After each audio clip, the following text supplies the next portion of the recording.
오늘 본문 우리 요한계시록 1장 우리 9절부터 우리 11절 말씀 중심으로 이 첫 번째 환상의 배경에 대해서 함께 은혜를 나누면 좋겠습니다. 요한계시록은 사도 요한이 성령 안에서 네 가지 환상을 보게 되거든요.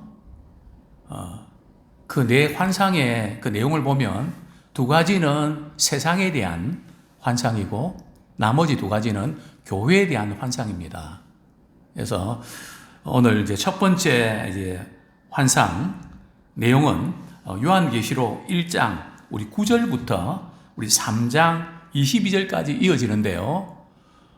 이 지금 첫 번째 환상의 내용은 어떤 내용인가 하면 일곱 촛대 사이에 인자 같은 이가 이렇게 일곱 교회 사자에게 보내는 편지입니다. 그래서 일곱 교회의 환상이죠. 일곱 촛대의 환상입니다. 나중에 우리 살펴보겠지만 요한계시록에서 일곱 촛대는 뭘 가리킨다고요? 일곱 교회를 가리킵니다. 그래서 일곱 교회, 일곱 촛대에 관한 환상 중에서 오늘은 이제 환상의 배경에 대해서 어떤 상황에서 언제 어떻게 이 환상을 보게 됐을까 그 부분에 대해서 좀 말씀을 드리려고 합니다. 그 내용이 바로 요한계시록 1장 9절부터 우리가 읽었던 11절까지의 이제 말씀인데요. 사도 요한이 어디서 언제 그죠? 어떻게 이 환상을 받게 됐는가? 그리고 이 환상의 내용은 누구에 관한 것인가? 부분들을 좀 이렇게 다루도록 하겠습니다. 자, 첫 번째, 어떤 환상에서 첫 번째 환상을 보게 됐을까요? 우리 본문, 우리 9절, 다시 한번 같이 읽겠습니다. 시작. 나 요한은 너희 형제요. 예수의 환난과 나라와 참음에 동참하는 자라. 하나님의 말씀과 예수를 증언하였으므로 말미암아 밤모라 하는 섬에 있었더니. 첫 번째 이 환상의 내용은 어떤 내용인가 하면 우리 12절 말씀 이 부분 조금 이렇게 한번 읽고 넘어가야 이해가 빠를 것 같은데요. 우리 12절 말씀 한번 같이 읽겠습니다. 시작. 몸을 돌이켜 나에게 말한 음성을 알아보려고 돌이킬 때에 일곱 금촛대를 보았는데 누가 뒤에서 말이죠. 나팔과 같은 큰 음성으로 이렇게 소리가 난단 말이죠. 그래서 사도 요한이 누가 이렇게 말씀하시지? 이렇게 돌이켜서 말이죠. 뒤에서 소리가 났거든요. 돌이켜서 이제 바라보는. 근데 그게 그 내용이 뭔가 하면 일곱 금촛대를 봤단 말이죠. 자, 그럼 일곱 금촛대는 뭘 가르칠까요? 우리 요한계시록 1장 20절 말씀 한번 보겠습니다. 요한계시록 1장 20절 시작. 내가 본 것은 내 오른손에 일곱 별의 비밀과 또 일곱 금촛대라. 일곱 별은 일곱 교회 사자요. 일곱 촛대는 일곱 교회니라. 일곱 촛대는 뭘 가리킨다고요? 일곱 교회를 가리킨다는 거죠. 그래서 일곱 촛대 환상, 일곱 교회 환상을 이제 사도 요한은 보게 되는데요. 자, 오늘 이제 사도 요한은 자신이 이런 환상을 보게 됐는데 자신이 누군지 참 당시의 성도들은 로마 황제가 자기를 숭배하라고 이렇게 강요하고 예수님을 믿고 주님을 섬기는 성도들을 박해하고 핍박했던 정말 힘든 그런 상황에 놓이는 성도를 향해서 나도 하나님의 말씀, 그죠? 예수 그리스도 증거하다가 나도 밤모섬에 유배당했다. 지금 사도 요한은 지금 밤모섬에 말이죠. 여행 간 게 아니고요. 복음 전하다가 이렇게 유배를 당했거든요. 같은 상황 속에서 나도 주의 복음 전가하다가 이런 고난을 겪고 있다. 이게 최고의 위로와 격려 아니겠습니까? 제가 오늘 우리 이렇게 북한 이렇게 이탈 주민에 대해서 날을 이렇게 정해서 지난번에 한번 잠깐 봤는데 상당히 참 감동적인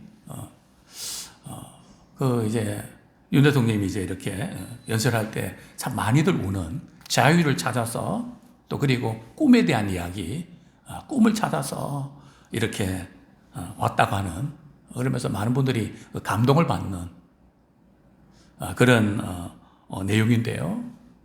어쨌든 사도 요한이 이렇게 고난과 박해 가운데 이렇게 고백합니다.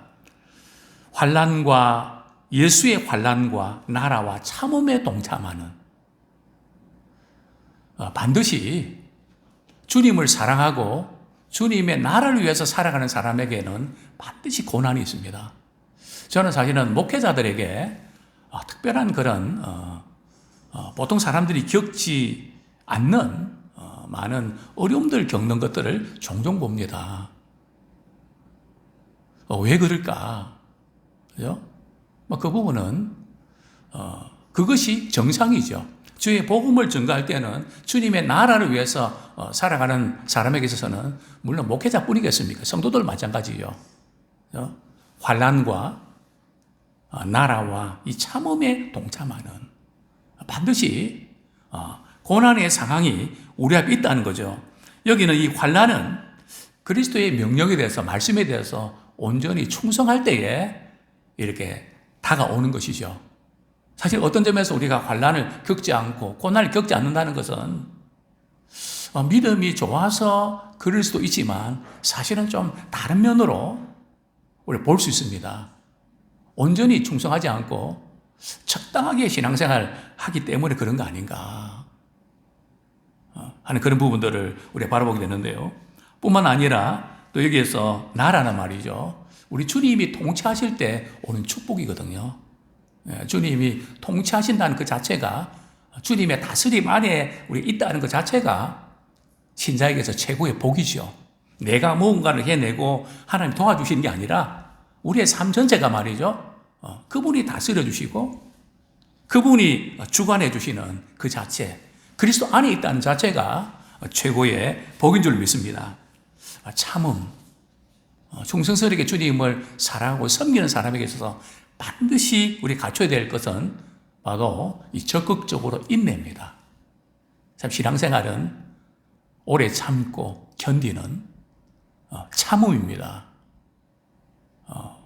정말 이 부분에서 우리가 싸우는데요. 그게 이제 선한 싸움이죠. 어쨌든 사도 요한은 이런 환난과 박해, 나도 여러분과 똑같이 고난받고 또 인내하면서 여기까지 왔습니다. 이 부분을 가지고 이제 권면을 하죠. 왜 이렇게 사도 요한이 이런 박해와 고난을 당했을까요?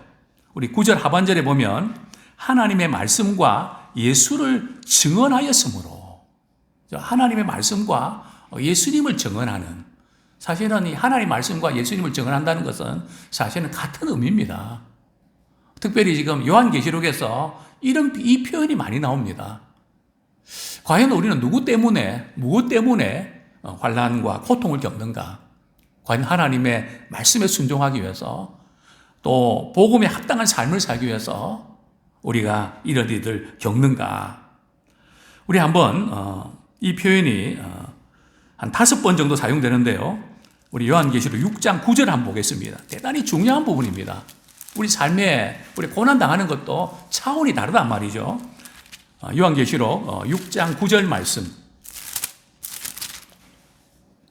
같이 한번 읽겠습니다. 시작. 다섯째 인을 떼실 때에 내가 보니 하나님의 말씀과 그들이 가진 증거로 말미암아 죽임을 당한 영혼들이 제단 아래에 있어서, 그죠? 하나님의 말씀, 그들이 가진 증거는 결국 그 복음이죠. 그것 때문에 죽임을 당한. 자, 그 다음에 우리 12장 17절 말씀, 12장 17절 말씀 우리 같이 한번 읽겠습니다. 시작. 용이 여자에게 분노하여 돌아가서 그 여자의 남은 자손 곧 하나님의 계명을 지키며 예수의 증거를 가진 자들과 더불어 싸우려고 바다 모래 위에 서 있더라.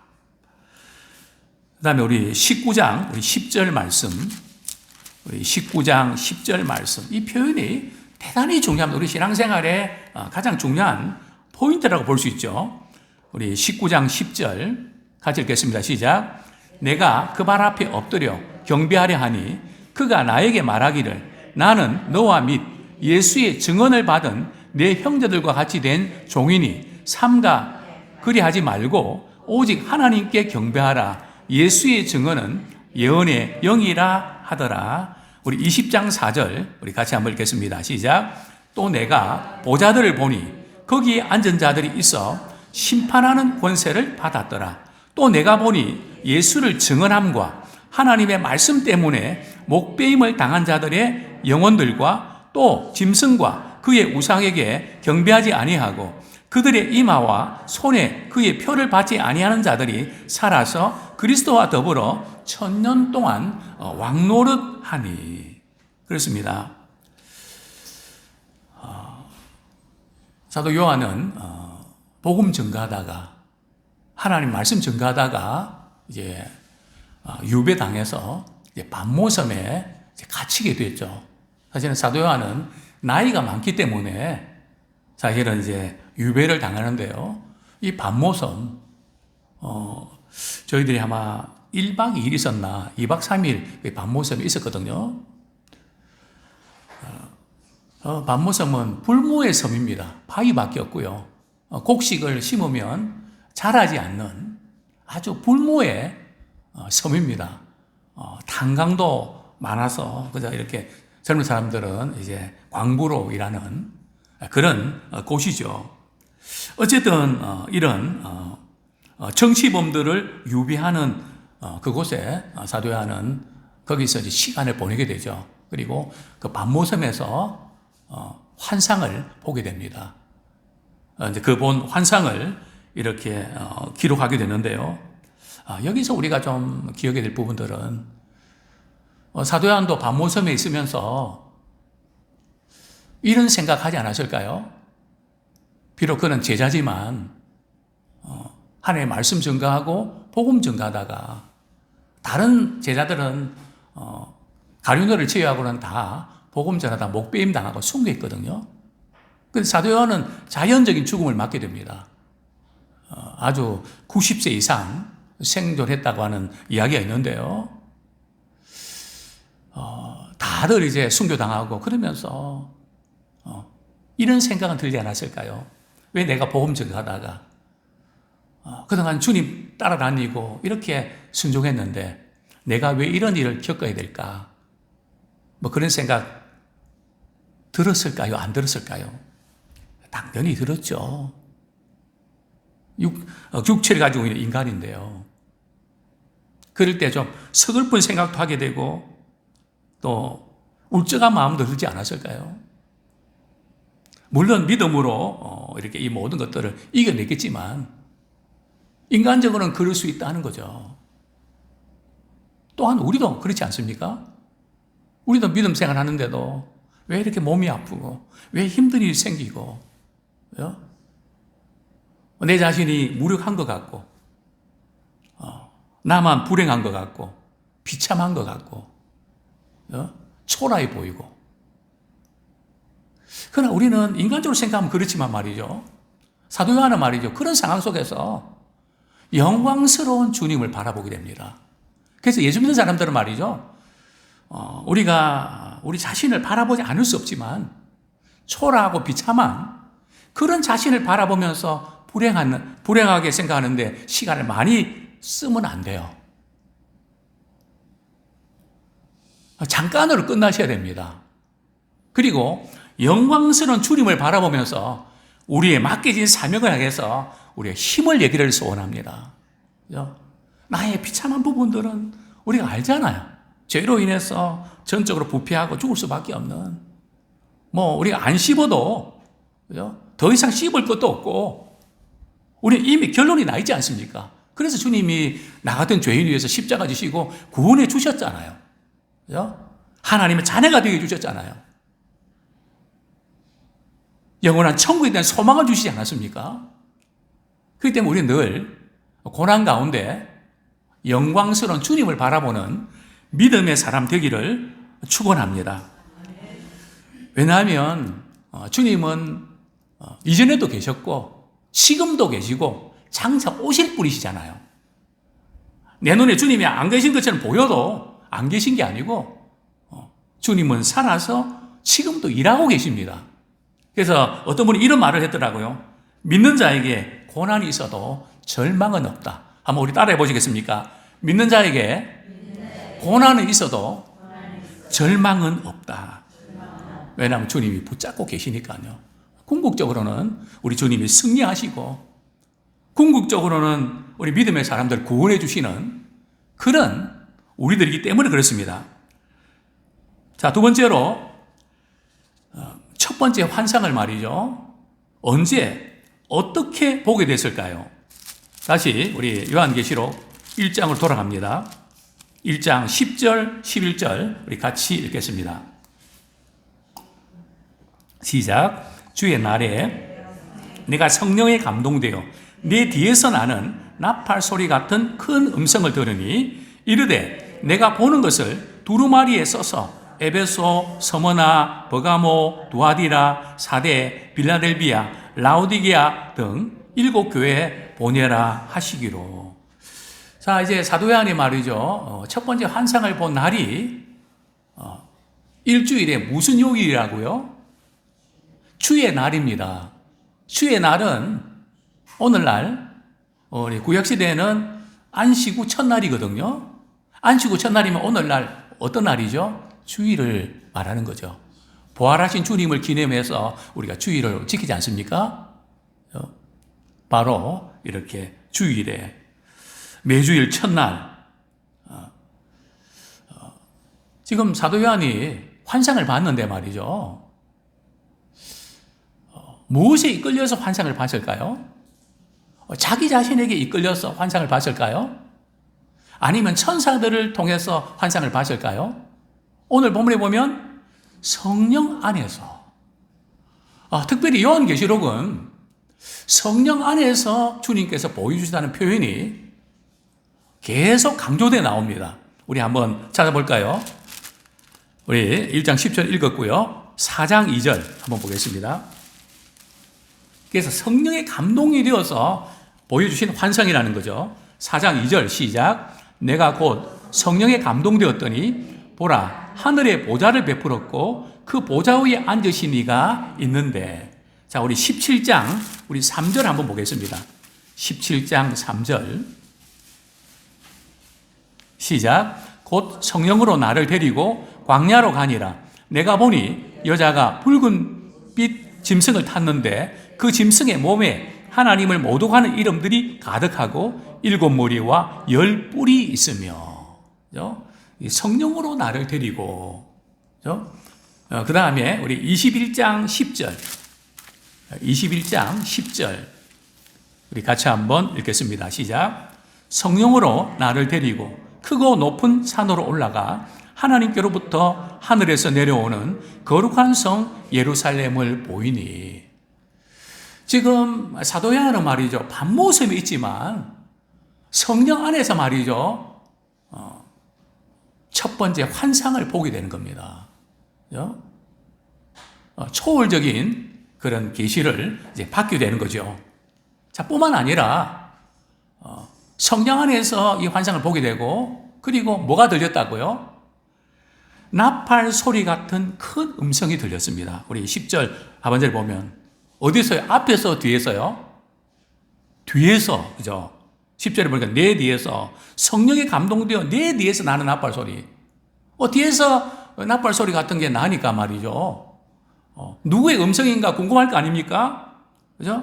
그래서 12절에 보면 몸을 돌이켜 나에게 말한 음성을 알아보려고 돌이킬 때에 7 금촛대를 보았는데, 그때 상황과 그 모든 분위기들이 좀 이해가 되시는 줄 압니다. 그렇습니다. 그러면서 이제